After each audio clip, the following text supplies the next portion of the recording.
Jadi Jumatan nggak kemarin? Jadi tak? Jadi, alhamdulillah. Jadi Pakai tetap itu, apa, jaga jarak juga. jaga jarak, jaga jarak. Muat berapa dihitung nggak? Ada 22 orang, Tat. Dua-dua. Oke, berarti pakai mazhab Hanafi ya? Setelahnya sholat zuhur, Ustaz. Ya, sekalian tuh, Tat. Jadi, kemarin itu kita melaksanakan sholat Jumat itu, kebetulan saya pernah sholat Jumat di sini, di dekat rumah. Pas mau ke Jumatnya itu, masjidnya ditutup. Nah, tapi khotibnya udah datang. Ada beberapa jamaah juga datang. Nah, akhirnya dengan orang seadanya, kita melaksanakan sholat Jumat, tapi menurut khotib, karena tidak memenuhi 40 orang tadi, jadi sholat Jumat ini hanya untuk menggugurkan kewajiban, tapi setelah itu dilanjutkan dengan sholat zuhur berjamaah. Nah, yang seperti ini gimana, Tat? Iya. Kalau menurut saya, ya pilih salah satu. Kalau memang mengatakan tidak cukup sah di bawah 40, maka langsung sholat zuhur saja gitu ya. Tapi kalau sudah meyakini, ya katakan kita mengambil mazhab Abu Hanifah ya, kemarin saya jelaskan, di sana tidak disyaratkan sampai 40 orang, 20 orang cukup. Dan sudah yakin ya udah gitu ya. Jadi sebenarnya kalau mengambil Jumatan, iya, sholat zuhur iya, itu kan bentuk kekurang pedean kita atau kurang yakinnya kita mengambil salah satu pendapat gitu. Nah, mencoba ambil satu aja. Kalau mungkin saya pekan lalu mengatakan udah fokus ke mazhab Syafi'i saja. Kalau emang bisa 40 kerjakan, kalau enggak ya sholat zuhur saja gitu ya. Nah, jadi menurut saya pilih salah satu aja. Kalau dua-duanya malah kita seperti orang bingung ya. Bisa jadi malah memberatkan kita. Sholat Jumatnya iya, sholat zuhurnya iya, kan itu memberatkan. Padahal sholat Jumat itu menggantikan sholat zuhur. Dan kalau kita enggak memenuhi syarat sholat Jumat, maka kita diperkenankan menggantinya dengan sholat zuhur gitu. Jadi dengan kita pilih salah satu itu lebih tegas sebenarnya. Sikap kita lebih tegas dalam memilih khilafiyah fikih. Dan itu sebenarnya bukan masalah kehati-hatian ya. Karena kan itu otomatis kalau kita memilih yang minimal 40 otomatis nggak wajib sholat Jumatan sehingga langsung zuhur saja. Dan kalau kita milih yang di bawah 40 boleh, ya udah yakin saja di situ sehingga ya karena udah sholat Jumat ngapain sholat zuhur gitu ya. Saya tadi bayangin yang Pak Fajar sampaikan itu dengan jamaah yang lain. Misalnya 20 orang sholat Jumat, selesai mereka keluar kan, diganti dengan jamaah baru, ya mereka sholat zuhur gitu. Ya kalau itu nggak masalah, berarti beda jamaah gitu kan. Tapi kalau orang yang sama, cukup pilih salah satu. Sholat Jumat saja atau sholat zuhur saja. Nggak usah dua-duanya gitu ya, Ustaz ya? Nggak usah. Pilih yang yakin aja. Pilih yang buat kita nyaman. Kan fikih itu selain kita memilihnya karena argumentasi yang kuat menurut kita ya, yang menenangkan di hati kita juga. Jadi fikih itu nggak bisa maksa. Bahkan saya kemarin mengatakan, ya udah fokus ke 40 aja. Ketika teman-teman Jumatan, saya nggak tersinggung, ya nggak masalah gitu kan. Karena itu fikih. Selain argumentasi, tapi juga penerimaan dalam hati kita gitu ya. Bagaimana kita, apakah dengan argumentasi itu menerima atau tidak gitu. Sehingga ya, oke. Tapi menurut saya, fokus dan tegas aja milihnya. Nggak usah bingung. Insya Allah, ambil salah satu, semoga Allah ampunilah gitu ya. Mau pilih yang Syafi'i 40, jadi langsung sholat zuhur saja ya, insya Allah nggak apa-apa. Masih mendapatkan rukhsah tadi ya, keringanan, karena belum memenuhi syarat. Atau kalau kita sudah mau memilih Imam Abu Hanifah ya tegas aja. Insya Allah yang benar mana kan kita nggak tahu yang sebenarnya ya. Yang benar asli sih satu, tapi kan kita nggak tahu yang mana yang pasti. Dan kalau kita sudah mengikuti salah satu, insya Allah kita lebih selamat karena ditanggung. Ya mereka-mereka para imam, para ulama itu sudah menanggungnya lah. Karena mereka ijtihad nggak sembarangan. Sudah melalui metodologi yang benar. Sehingga kalaupun, ya pasti ada yang salah kan. Antara yang 40 atau yang kurang itu entah yang salah mazhab Syafi'i atau mazhab Hanafi. Tapi di mata Allah saja itu. Di mata kita, di mata ulama, nggak ada yang tahu yang benar-benar benar itu yang mana gitu. Sehingga pilih salah satu insya Allah. Kalaupun salah itu kita nggak sengaja dan diampuni oleh Allah Subhanahu wa taala. Allahu a'lam. Ya. Tat, mau nanya nih, Tat. Ya. Dua pertanyaan ya, Tat ya. Terkait tadi yang dibicarakan tema materi hari ini tentang menjaga semangat Ramadan. Kan kalau nggak salah ada ada riwayat yang mengatakan kalau sahabat itu menjaga Ramadan itu 6 bulan setelahnya dan menyambut Ramadan 6 bulan sebelumnya. Jadi rasa-rasanya tuh Ramadan itu ya setahun gitu. Ya. Nah, itu amalan apa aja sih sebenarnya yang dilakukan sahabat ini selama, setelah, dan sebelum Ramadan itu? Terus pertanyaan yang kedua, kan insya Allah ini Syawal ini tinggal kurang lebih 8 atau 7 hari lagi gitu. Setelahnya kita masuk ke bulan insya Allah 3 rangkai ya, bulan haram.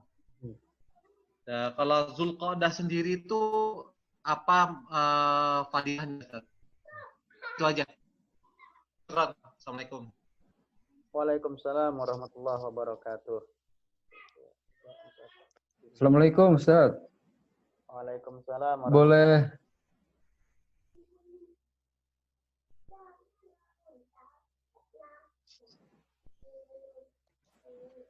Silakan. Nggak boleh. boleh motong ini pertanyaannya Fauzar karena pertanyaan saya tadi masih hubungannya dengan Jumatan, salat Jumat. Kalau misalkan dalam satu RT imam yang biasa imam sudah memutuskan yang imam yang Hanafi, di yang Syafi'i, apakah kita harus ngikutin imam itu atau kita boleh stick dengan pendapat sendiri, Ustaz? Tentunya pendapat sendiri juga ada ilmunya gitu, maksudnya bukan pendapat pribadi yang egois gitu loh. Ya. Saya bayangin sebenarnya kalau di Indonesia ini mengambil mazhab Hanafi itu nggak biasa gitu ya, luar biasa. Dan kalaupun ada jarang, salah satunya Batak berarti, dan RT-nya Pak Giri tadi ya, atau Pak Is tadi.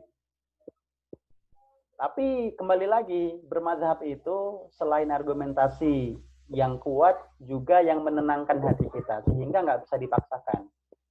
Artinya, bahkan kalau masjid misalnya mengatakan kita akan melaksanakan meskipun di bawah 40 orang gitu ya, dengan asumsi tadi menggunakan mazhab Hanafi yang juga jarang itu, maka kalau kita atau masyarakat di tempat itu kekeh, oh saya 40 nih, kalau di bawah 40 belum wajib dan bahkan nggak sah ya.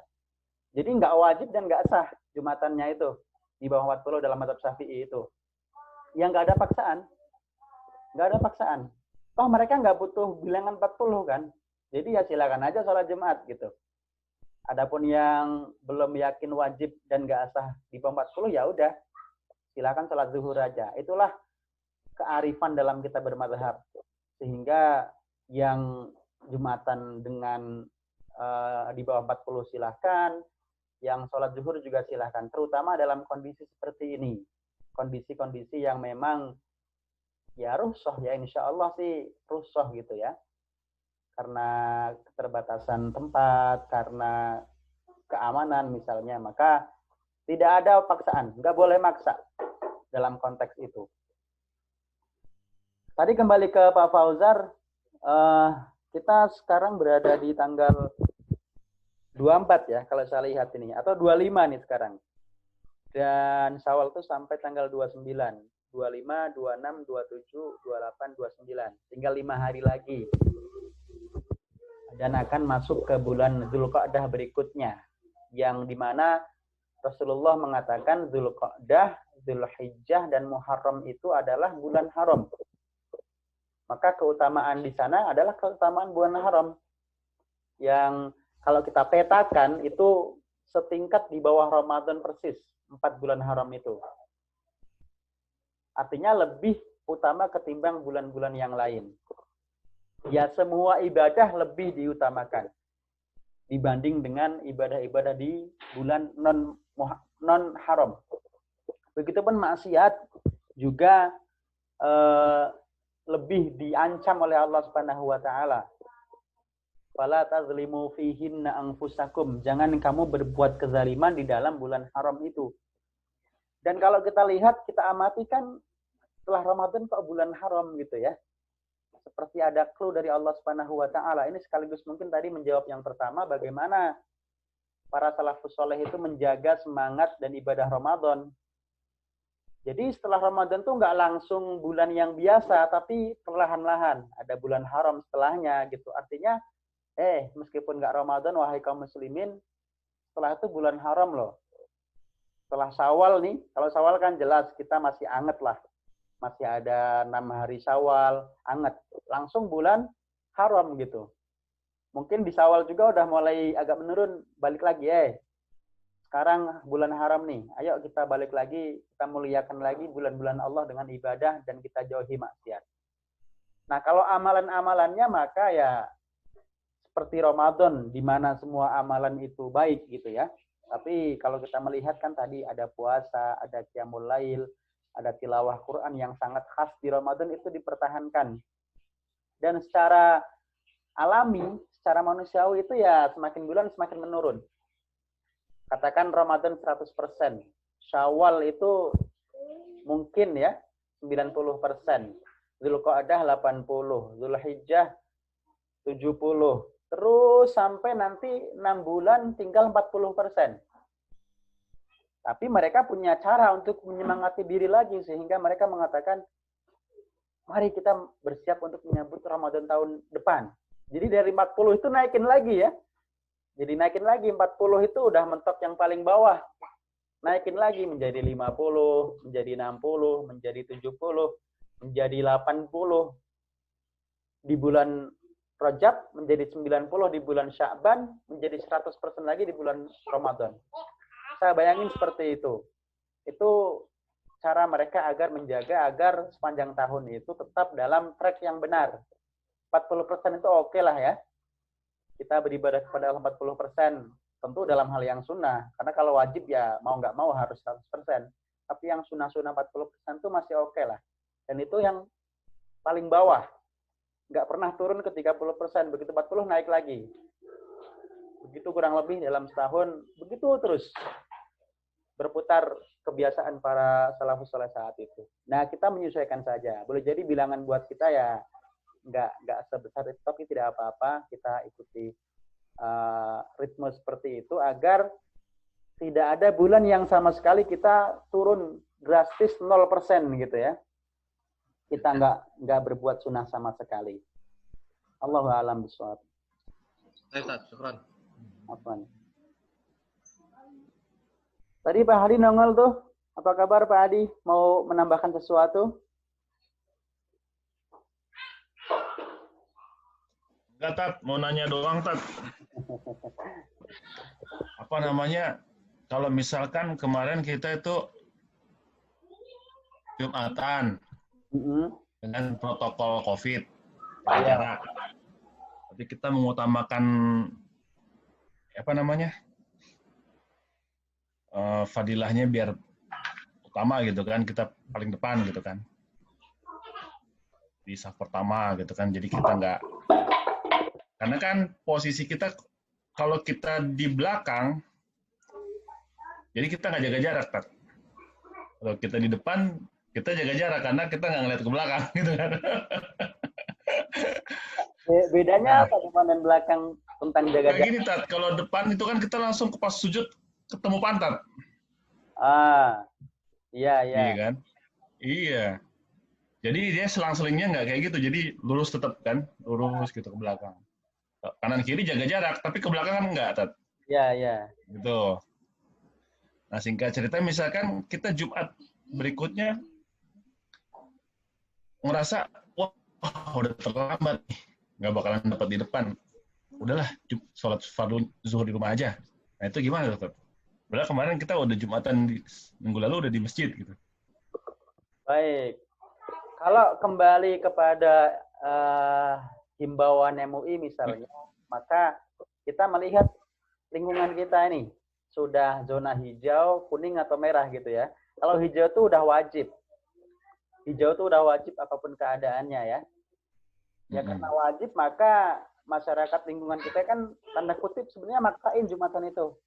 Kenapa maksain? Karena ya tadi dengan protokol yang sedemikian rupa, bahkan sholat 5 waktu itu belum sewajib sholat Jumat gitu. Di masa-masa sekarang ini kita ke masjid hanya Jumatan itu oke. Selebihnya kita tetap di rumah, sholat 5 waktu itu nggak masalah. Karena kita mengatakan sholat Jumat itu wajibnya harus jamaah 40 orang misalnya. Nah, dengan hukum yang wajib ini maka nggak boleh kita dengan alasan seperti itu. Yang ada kita mengusulkan kepada pihak masjid bagaimana caranya agar tetap protokol ini ditegakkan. Karena kan MUI juga misalnya mensyaratkan Jumatan bisa dilakukan dengan protokol gitu ya. Kita kasih masukan lah. Bahkan kalau perlu gitu ya. Idealnya zigzag ya. Soft itu ya. Iya, idealnya zigzag ya, idealnya. Soft pertama misalnya begini, soft keduanya agak di sebelah gitu kan. Iya, jadi kita nggak akan nabrak depan kita. Iya. Atau kasih jarak lah, satu keramik misalnya softnya itu. Iya, betul. Jadi sikap kita bagaimana? Bukannya kita boleh nggak Jumatan. Kalau kita di zona hijau, ya kita kasih masukan ke takmir masjid gitu ya. Ya kalau misalnya nggak bisa, tetap kita Jumatan di luar masjid nggak apa-apa, yang penting nyambung. Karena telat misalnya kan di masjid itu kadang ada jalan, kadang ada, kalau emang bener-bener full ya, kita bayanginnya nih, ada jalan, ada apa, nggak apa-apa. Jadi lebih meluas. Kalau hijau. Nah, kalau kemarin itu kemarin misalkan di kantor tetap maksa Jumatan, walaupun cuma 20 bagaimana tuh? Padahal zona merah Jakarta. Ya Allah alam, makanya saya pekan lalu mengatakan, apalagi kalau zona merah ya, itu belum wajib. Iya. Belum wajib sehingga belum ada kebutuhan bahkan buat pindah mazhab gitu ya. Tapi kalaupun iya, Masya Allah. Ya berarti udah. Ya harus berlapang-lapang dada lah, Tat ya. Ya, ini kan kembali ke khilafiyah ya. Kalau memang yakin dan ada yang bertanggung jawab untuk mengambil pendapat mazhab Abu Hanifah, ya oke lah. Semoga semoga itu benar gitu ya. Tapi kalaupun tidak, ini masih dalam konteks khilafiyah. Insya Allah dimaafkan. Ya, garis besarnya itulah ya. Ya. Banyak itu ya. Banyak uzur yang bisa kita ambil ya. Iya, banyak uzur. Ya termasuk uzur dalam berijtihad kan. Kita belum pernah keadaan seperti ini memaksa kita atau memaksa sebagian orang yang punya wewenang untuk berijtihad misalnya, itu lebih lagi diberikan uzur. Seandainya kurang tepat ijtihadnya. Allahu a'lam. Siap, Pak.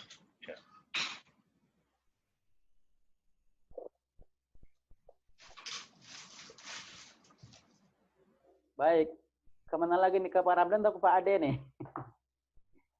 Udah muncul lagi Pak Adenya. Bu Yusnita aja. Maaf Ustadz, keputus terus. Siap, jaringannya lagi nggak bagus. Jadi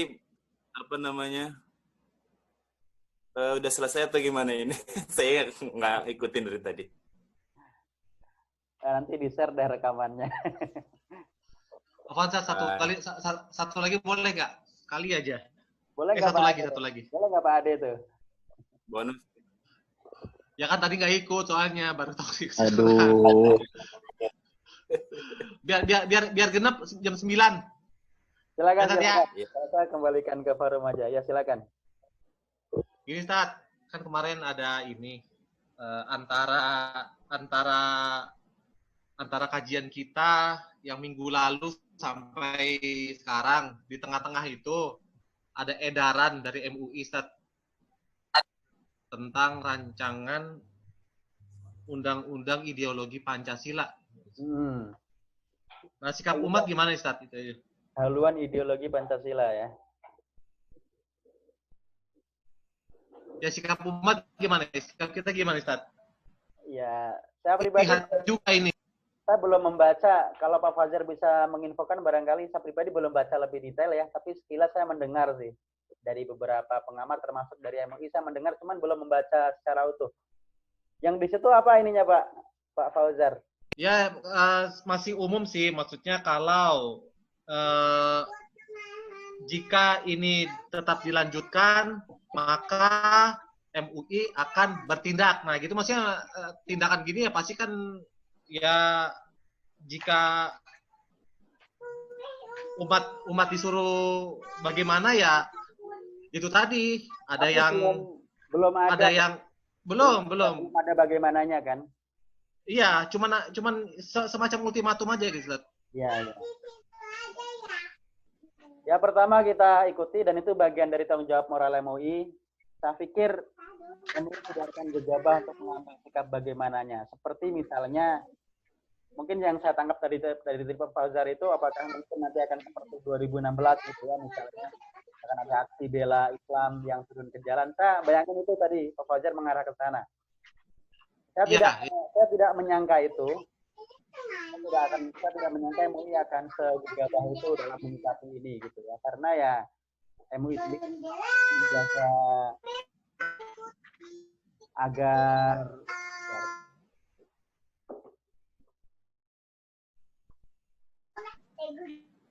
Pak Arif kedengaran suaranya nih. Oke, terima kasih. Jadi lebih tepatnya tadi benar ultimatum, di mana MUI punya power untuk mengultimatum bukan pemerintah juga ya, tapi ya orang-orang di balik yang mengusulkan itu sebenarnya. Karena memang itu sangat membahayakan kalau kita melihat dari sudut pandang MUI, dari sudut pandang tokoh-tokoh politik Islam. Bukan saja bahkan dari kacamata Islam ya, orang-orang militer yang Pancasilanya nggak diragukan itu akan mengkerdilkan arti Pancasila. Kan di antara yang dipermasalahkan itu adalah memeras ya. Memeras Pancasila itu dari 5 sila menjadi 1. Yang mereka katakan gotong royong gitu ya. Padahal ya ada banyak diskusi lah. Katanya kalau mau diperas jadi 1 itu sila 1 yang kalau mau gitu ya, ketuhanan yang Maha Esa misalnya.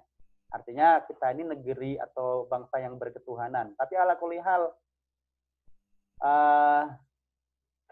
kalau kembali ke tadi, saya lebih melihat tadi benar itu ultimatum saja. Kalaupun sikap, saya tidak menyangka akan mengambil sikap seperti yang pernah dilakukan di 2016 misalnya. Karena keadaannya berbeda. Dan khawatirnya nanti jadi kontraproduktif. Misalnya kontraproduktifnya apa? Pertama, secara isu akan lebih mudah untuk digoreng. Seandainya nanti kumpul kan, wah langsung nih umat Islam MUI nggak konsisten untuk berprotokol seperti yang sudah selama ini digembor-gemborkan. Yang kedua, sisi lain umat Islam sendiri mesti nggak akan sekompak seperti saat itu gitu ya. Ya karena kita masih melihat ada pertimbangan kesehatan, keamanan, itu pasti. Yang ketiga, naudzubillah-nya, katanya yang di Amerika itu kan sudah mulai banyak bertambah juga ya. Yang Black Matter itu udah dengan mereka berkumpul-kumpul itu ada ada penambahan yang luar biasa. Cara penambahan. Jadi masih ada gitu ya. COVID-19 itu bukan mitos dan beneran ada gitu. Katanya sih, saya sendiri belum membuktikan. Artinya saya menyangka MUI tidak akan sejauh itu untuk pasti akan ambil sikap, tapi bukan sikap seperti itu. Menurut saya ya, nanti akan sikapnya bagaimana kita ikuti saja. Insya Allah saya yakin betul ulama-ulama kita yang di MUI itu akan mempertimbangkan yang sangat maslahat bagaimana agar RU ini tidak tembus, tidak gol, tapi dengan cara yang tidak membahayakan, baik secara kesehatan, keamanan maupun secara isu gitu ya, agar umat ini nggak menjadi korban-korban yang direndahkan atau dilecehkan atau dinistakan. Begitu kurang lebih Pak Fauzar. Allahu a'lam bishawab. Baik, sekarang cukup.